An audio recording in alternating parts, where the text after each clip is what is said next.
So we talk just language. Just by mention Ayodele, Mhm. I don't already know that you are from. I don't already know that that name is from Nigeria, but I also know where it's coming from Nigeria. Right.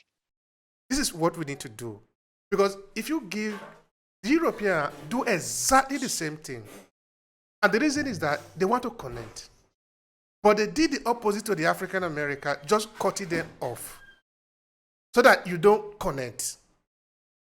Because when you connect, then you are powerful. Because when you connect, it means you are on the earth. This earth, you are standing on it, not on the sand, but on the earth. Then you can be powerful. If you are in the air, how can you fight? So names are powerful. That is why also I was trying to repeat that answer for some time. In that, if we just limit it to the name that the European give us, we don't have roots. But if we can manage to get to Africa, then you see the question I was saying before, that it's not really about the how the white American treat African American. We need to go beyond that. Who are these so-called white America? They are Europeans. Okay. Now, what is European? European are just the neighbor of Africans. You see, we are going beyond that. Now we can even go deeper and deeper again. We must always connect. That is where we get the power. Yeah. Now, how much, as a historian now, how much do young people in the United States know, even this an attempt to know about their root? Because I know that the Europeans are teaching it. That is why films like Harry Potter's are brought to the United States. History from Europe are getting there. So you cannot tell me that they are not teaching the children, American people, about Europe.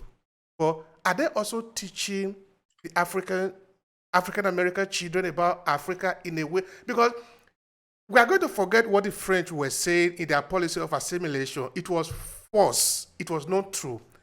That I interviewed a professor in US. He's originally from Senegal. So we were talking about the role of women in Guinea-Bissau war, the revolution. So, of course, before we start, like I did with you, I asked him some questions. Where are you coming from, your background as your childhood? So he was telling me that when he was growing up, they were told, like, of course, like every other person, because that is what the French did to all their colony, that their ancestors are coming from France. We're not talking of something that happened 1,000 years ago, only a few centuries ago. Mm-hmm. So we must make a deliberate effort to make sure that we do not cut the link. So let me come back to the question again. Are the young African American children going to school be told that this is the minimum of their African origin? Help me. Very minimal. Very minimal. And now that's an improvement on what I had. And part of why I wanted to study history was because I said, why does you've added Black history to the curriculum, right? So I understand Alabama, state of Alabama, you feel like you're doing great. And you had me in your school, and then you added a little Black history about Martin Luther King Jr., Rosa Parks, and slavery. But why does our history start with slavery when you teach us about indigenous people, to an extent, which is good, crossing the Bering Strait and all this kind of stuff. And you teach us about Europe back to the Renaissance and even beyond, but not about Africa. And so I'm at a disadvantage here. It's a very, very minimal, if at all. And the things that a lot of my classmates and I were going to dig up from the library, do you know some of the teachers I had in the kindergarten through 12th grade system in the United States would say, well, I can't attribute that to your people. Oh, do you know about Mansa Musa? My understanding is that to this day, he goes down in history as the richest man in history Ever. ever.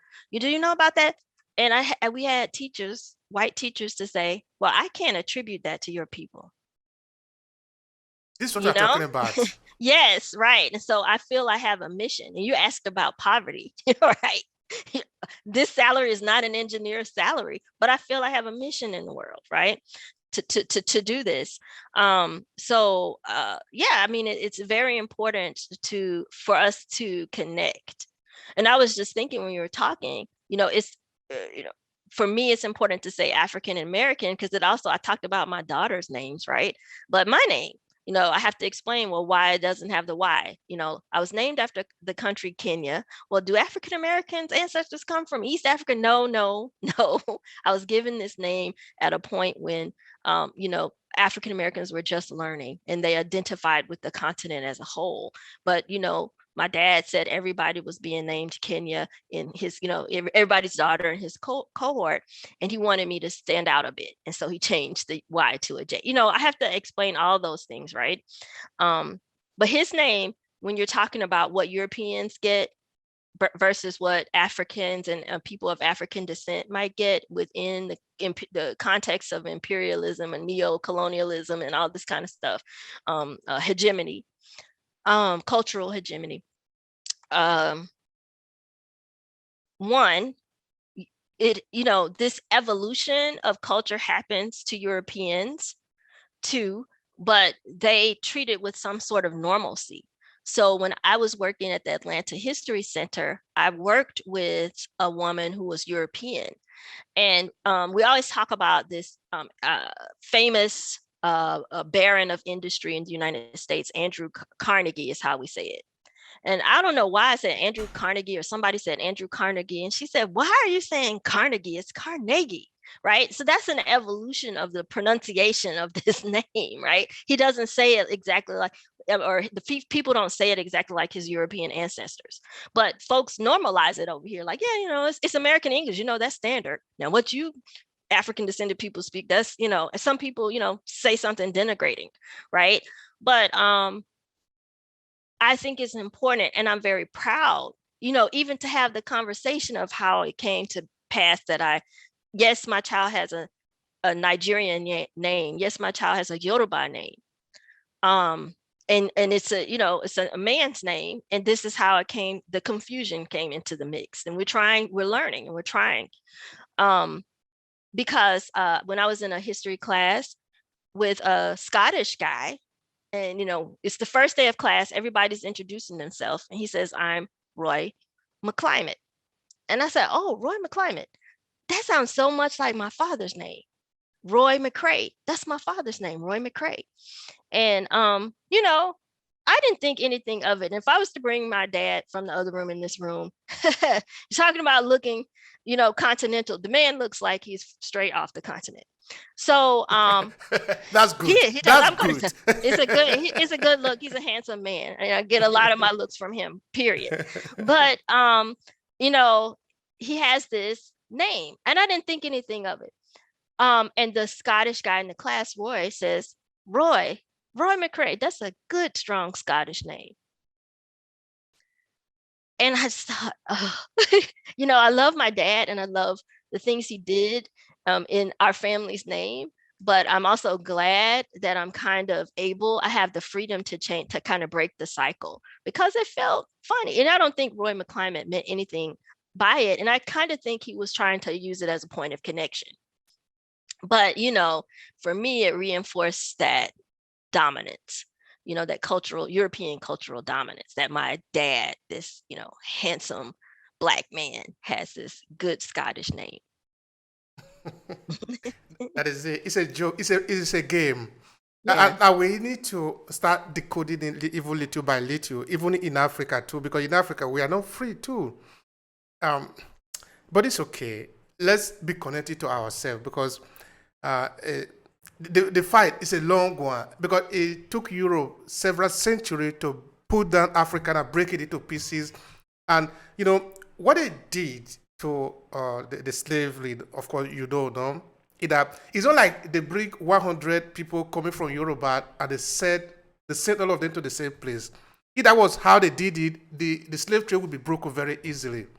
Instead, they take, okay, you are coming from the Yoruba side, they take one. The other one is coming from, okay, let's take one. They are trying to mix it up. They are trying to break the connection. Since day one, European policy have always been how to break Africa, Mhm. how to break the connection. Mhm. Because that is the only way they have to be able to dominate the people. Because if you don't break the connection, the people will realize where they are coming from. They can choose to stay or choose to go home. But if they choose to stay, they know how to organize. Because human beings are very sophisticated. We can organize ourselves. But if we don't even believe in the commonality, how can we organize?